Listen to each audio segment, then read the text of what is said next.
Alright guys, I am back with my review of this week's WWE Friday Night Smackdown for June 7th, 2013. The show starts off with Miz TV with Team Hell No and Randy Orton. And the Smackdown crowd was actually chanting for Daniel Bryan here, which surprised me because they usually are very quiet. They have to pump in all this fake noise.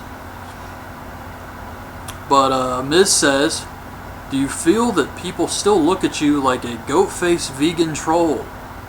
And Orton says, "Watch it, Miz. The kid's head's all messed up." Isn't your head messed up too? But Kane says that Daniel Bryan can trust him, and Daniel Bryan thinks Kane never really wanted to be his tag partner. He was forced to team with him. So he gets all pissed off, and then Kane gets upset and walks out. And Miz asks if that was the breakup of Team Hell No, and Daniel Bryan just says, "Everyone's going to blame me for this." And then Teddy Long comes out and says, "Tonight it's going to be Daniel Bryan and Randy Orton versus Seth Rollins and Roman Reigns." It's Jericho versus Curtis Axel.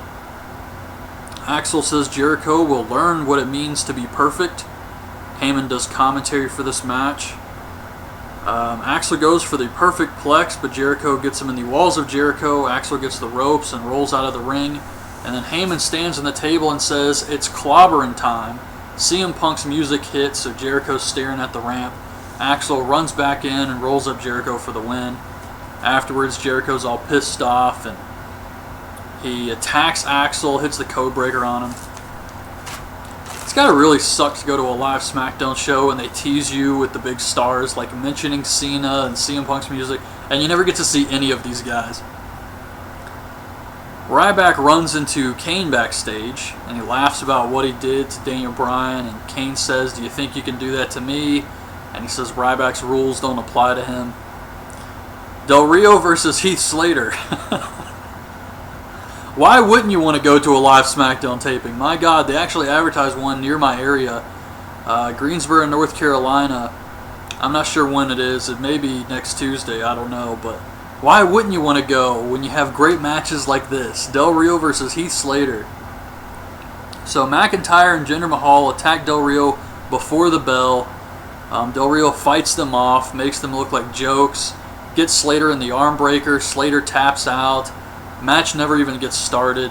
Then he goes back to beating up McIntyre and Jinder, throws him out of the ring. Ricardo dives off the top rope onto these guys to the outside, and it's just like 3B is nothing now. I remember when they were actually trying to do something with these guys, but now they're just instead of being jobbers in singles, now they just get jobbed out as a team. That's really all that happened with them. Dolph comes on the screen afterwards and says that he's been medically cleared to compete this Monday on Raw. That's how he says it. Kane versus Ryback. Ryback's still doing the ambulance entrance. Ryback gorilla presses Kane. He brings in a table. Kane chokeslams him, but Ryback gets the ropes. So Kane tries to chokeslam Ryback through the table. Ryback rakes the eyes and powerbombs Kane through the table. Damien Sandow's in the ring. He says no one is his intellectual equal. And he says that the only thing that can match him is a supercomputer, Deep Blue. And he says he was a chess champion at age 8, so now he's going to defeat this computer in a game of chess, this supercomputer. He's able to move one pawn, and Sheamus comes out. Sheamus says he can beat the computer in one move, so you know where this is going. And Sandow says it's like watching an orangutan trying to solve a crossword puzzle. Sheamus gets pissed. He bro kicks the computer. Why does Sheamus keep trying to ruin these Sandow challenge segments? Why does he care so much? Why does he feel like he needs to go out there and ruin every single one of them? And Sandow is rightfully pissed about this.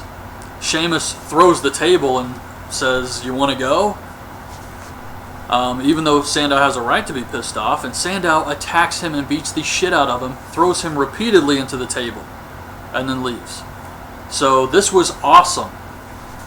And to me, all this was Damien Sandow finally standing up to his bully.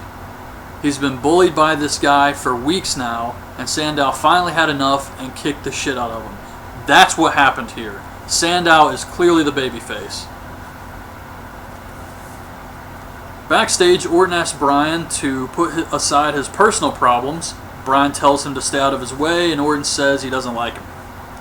Fandango versus Zack Ryder. Miz is on commentary. They announced the triple threat match we all saw coming for Payback. Miz versus Barrett versus Fandango. Fandango wins with a leg drop.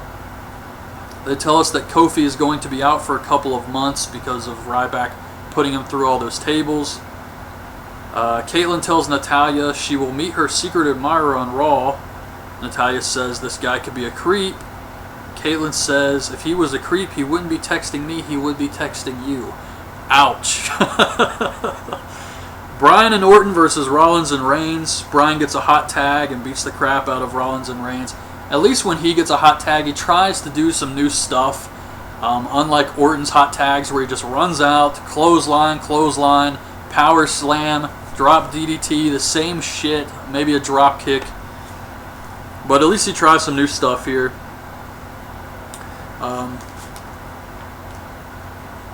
Orton RKO's Reigns, and Bryan accidentally kicks Orton when he does that running drop kick.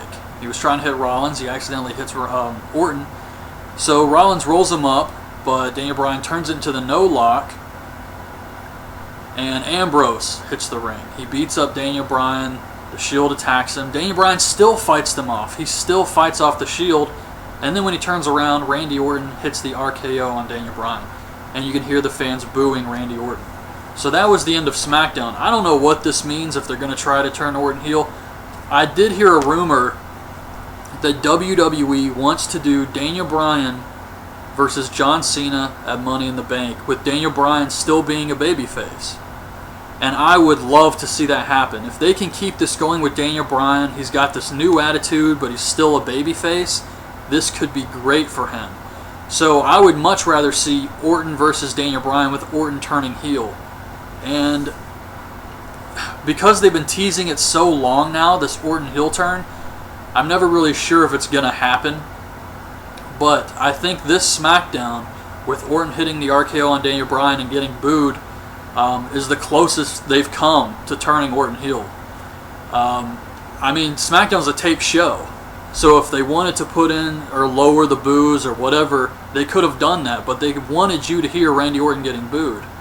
So hopefully they do keep Daniel Bryan face, turn Orton heel, and then in Money in the Bank, it's Daniel Bryan versus John Cena. I think it would be great. Daniel Bryan's my favorite wrestler in WWE, and I would love to see him get a push, a huge push into the main event. And this might finally be his chance. So I didn't really care for SmackDown this week. I thought it was kind of an average show, except for the main event, and the Damien Sandow stuff finally kicking Sheamus' ass was good. Everything else just wasn't very impressive, but I am happy about the Daniel Bryan stuff. But the show as a whole, I can't really say go out of your way to watch this one. But anyways, that's my review of this week's SmackDown. Hope you guys liked the video. Leave your thoughts on this week's show in the comments, and thanks for watching.